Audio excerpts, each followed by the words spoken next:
Good morning guys. आज हम लोग पढ़ने वाले हैं 26 जून के करंट अफेयर। इसमें जो भी इम्पोर्टेंट क्वेश्चंस होंगे उसको हम लोग आज कवर करेंगे। उससे पहले हम लोग कल के क्वेश्चन का रिवीजन कर लेते हैं। तो देखते हैं टॉपिक को। पहला क्वेश्चन कल का हमारा था, पतंजलि ने किस नाम से अपनी पहली कोरोना वायरस की दवा लॉन्च किया है? तो इस दवा का नाम क्या है? कोरोनिल है इस दवा का नाम। और अभी एक क्वेश्चन ये भी आया है कि आयुष मंत्रालय ने इस दवा के एडवर्टीजमेंट पे रोक लगा दिया है, क्योंकि जो एडवर्टीजमेंट किया जा रहा है उसमें ये बताया जा रहा है कि 1 हफ्ते के अंदर मरीज इस दवा से ठीक हो सकते हैं। तो पहले जब तक ये चीज़ प्रूफ नहीं हो जाती तब तक आप इस तरह का एडवर्टीजमेंट नहीं कर सकते। ठीक है। अगला हमारा, अंटार्कटिका में पाए गए पहले जीवाश्म अंडे का नाम क्या है? इसका नाम है द थिंग। फिर हमारा कि भारत में जन्मे प्रसिद्ध शिया विद्वान और लेखक मौलाना तालिब जौहरी का निधन 21 जून को हो गया। वे किस देश के नागरिक थे? तो ये पाकिस्तान के नागरिक थे।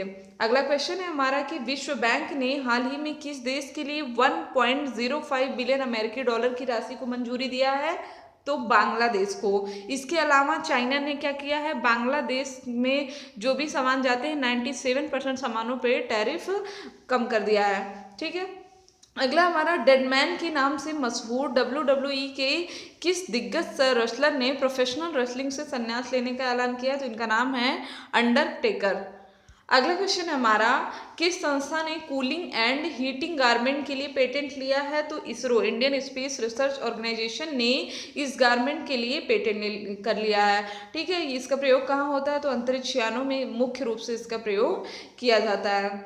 फिर हमारा कि जर्मन बुक ट्रेड ने अपने प्रतिष्ठित 2020 शांति पुरस्कार के लिए किस प्रसिद्ध भारतीय अर्थशास्त्री को चुना है? इनका नाम है अमर्त्य सेन। आपको पता है अर्थशास्त्र के क्षेत्र में सबसे पहले इन्हीं को नोबेल मिला था भारतीयों में। ठीक है। फिर हमारा, legend of Suheldev the king who saved India, इस पुस्तक के लेखक कौन है? तो अमीश त्रिपाठी है। अगर सुहेल देव की बात करें तो ये एक भारतीय राजा है।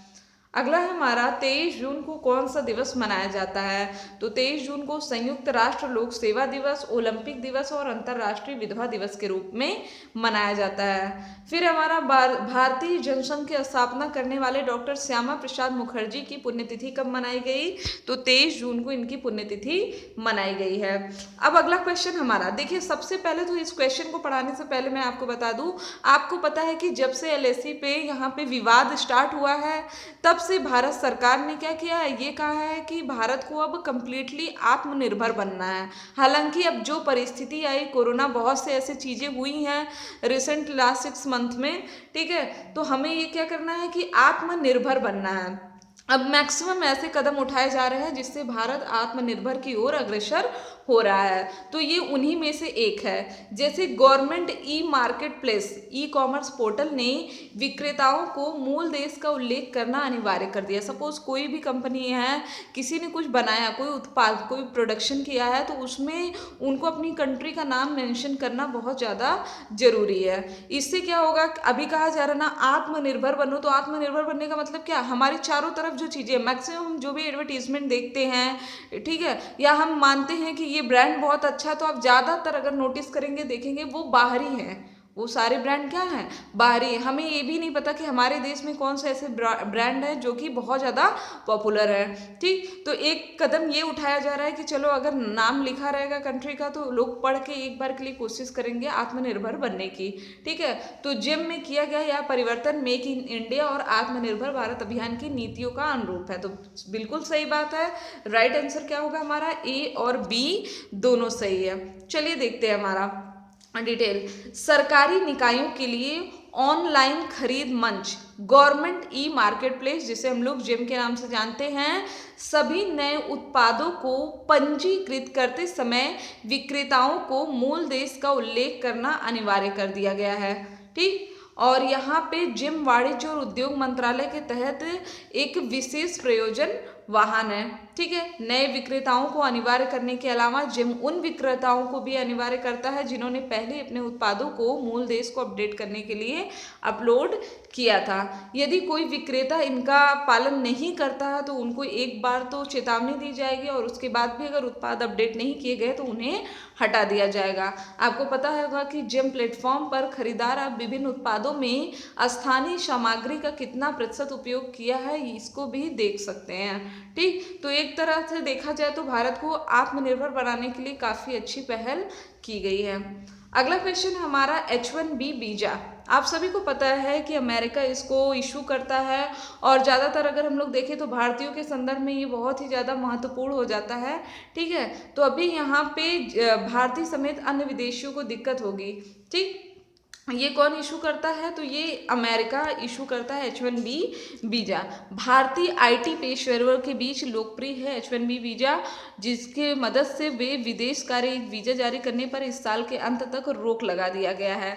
ठीक, और ट्रंप ने कहा है कि रोक लगाने से हमें करीब 5.25 लाख पद खाली होंगे। जो जॉब किसको मिलेगी? अमेरिकियों की। ठीक, क्योंकि ज़्यादातर जो IT पेशेवर है वे कहाँ चले जाते हैं? अमेरिका चले जाते हैं। यहाँ पर कुछ इंपॉर्टेंट सेक्टर होता है लाइक साइंटिस्ट हो गए, ठीक, और ये IT वगैरह हो गए। ठीक, तो जिसकी डिमांड है वो लोग ज़्यादातर बाहर ही जॉब करते हैं, या फिर डॉक्टर्स हो गए। ठीक है, एक चीज़ आप नोटिस करेंगे हमेशा। ठीक, तो इसमें ये कर सकते हैं कि भारत सरकार को कुछ ऐसा कदम उठाना चाहिए कि जो हमारे स्कॉलर हैं वो बाहर ना जा पाएँ, वो अपने ही कंट्री में रह के अपनी कंट्री को सर्व करें। ठीक है, तो यहाँ पे H1B वीज़ा अमेरिका की कई बड़ी मशहूर हस्तियाँ दी हैं। जैसे अगर हम लोग गूगल के वर्तमान प्रमुख सुंदर पिचई की बात करें तो ये भी H1B वीज़ा से अमेरिकी नागरिक बने। उसी तरह माइक्रोसॉफ्ट के प्रमुख सत्या नडेला भी इसी वीज़ा के तहत अमेरिका पहुँचे और वहाँ के नागरिक बने। तो आई थिंक अब आप समझ गए होंगे कि ये वीज़ा कितना इम्पोर्टेंट है और अभी इस पर रोक लगाने से काफ़ी लोगों को खतरा भी हो गया है। ठीक, चलिए अगला हमारा कि कोरोना संकट से निपटने के लिए फ्रांस ने भारत को कितनी रकम देने पर समझौते पर सिग्नेचर किया है? तो 200 मिलियन यूरो फ्रांस देगा किसको? भारत को। किससे? कोरोना संकट से निपटने के लिए। और 18 जून को एग्रीमेंट साइन हुआ है। फ्रांस के राष्ट्रपति कौन है? इमैनुअल मैक्रों और राजधानी है पेरिस।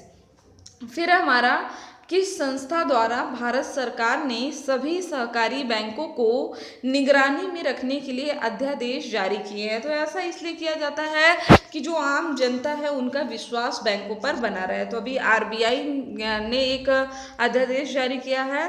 ठीक, तो भारत सरकार ने अब कहा है कि जो भी सहकारी बैंक होंगे उन पर भी निगरानी कौन रखेगा? RBI। और ये अध्यादेश लाने की घोषणा की गई है।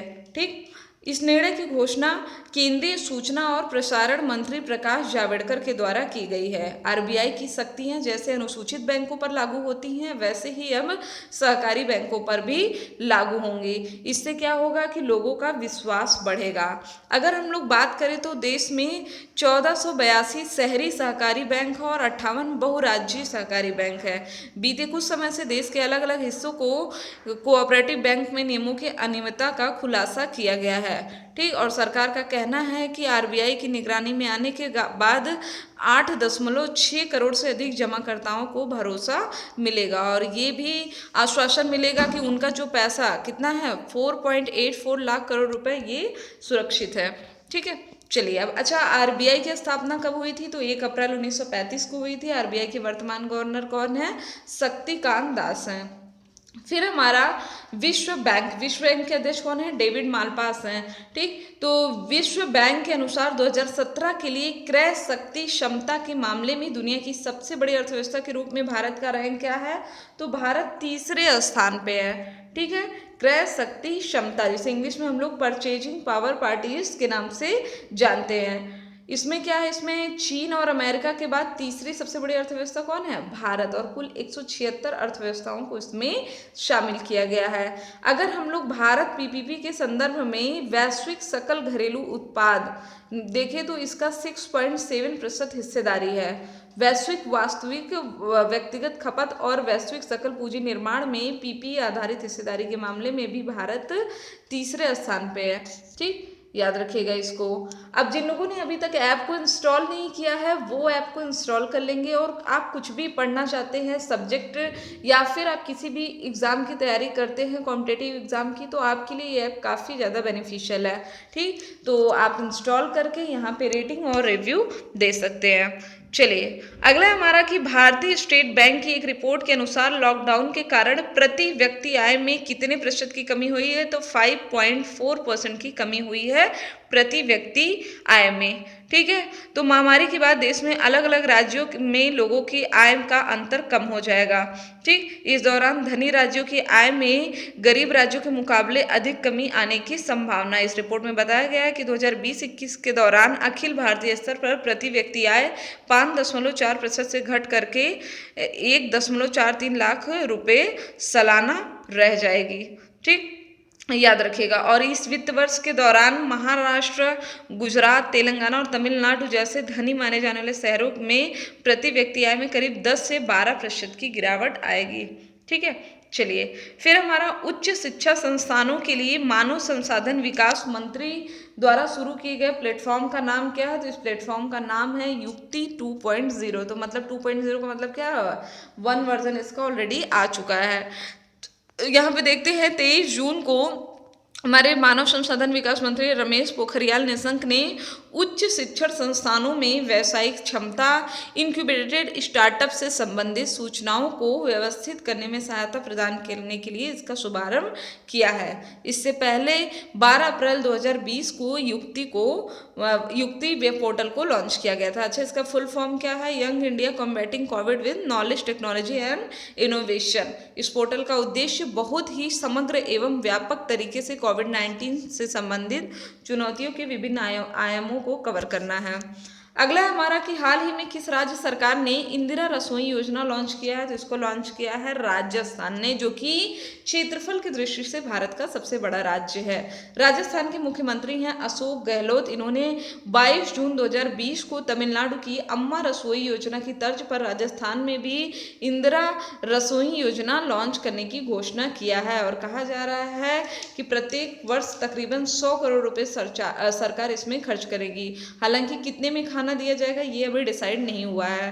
ठीक, तो इसका उद्देश्य क्या है कि किसी भी व्यक्ति को भूखा ना रहने दिया जाने वाला जो वादा सरकार ने किया है उसको वो पूरा कर सके। काम कैसे करेगा, इसका कार्यान्वयन एनजीओ के माध्यम से कराया जाएगा और सूचना प्रौद्योगिकी की मदद से इसका निगरानी किया जाएगा। ठीक, अगला हमारा federation of Indian chambers of commerce and industry द्वारा आयोजित भारत के पहले virtual health care and hygiene expo 2020 का उद्घाटन किसने किया, तो मनसुख मंडाविया। ऑप्शन नंबर 4 हो जाएगा हमारा राइट आंसर, मनसुख मंडाविया ने।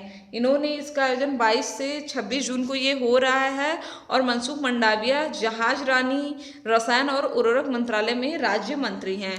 इस एक्सपो को फिक्की द्वारा आयोजित किया गया। इसका आयोजन का उद्देश्य क्या है, स्वास्थ्य और स्वच्छता को बढ़ावा देना, और भारत की सबसे बड़ी वर्चुअल प्रदर्शनी है। अगला हमारा कि कौन सा संगठन 30,000 वेंटिलेटर का निर्माण कर रहा है जिसे पीएम केयर फंड से ऑर्डर किया गया है, तो भारत इलेक्ट्रॉनिक लिमिटेड इसका निर्माण कर रहा है। ठीक है, कुल 50,000 वेंटिलेटर का बजट पास हुआ है, जिसमें क्या है 30,000 वेंटिलेटर बनाएगा हमारा भेल।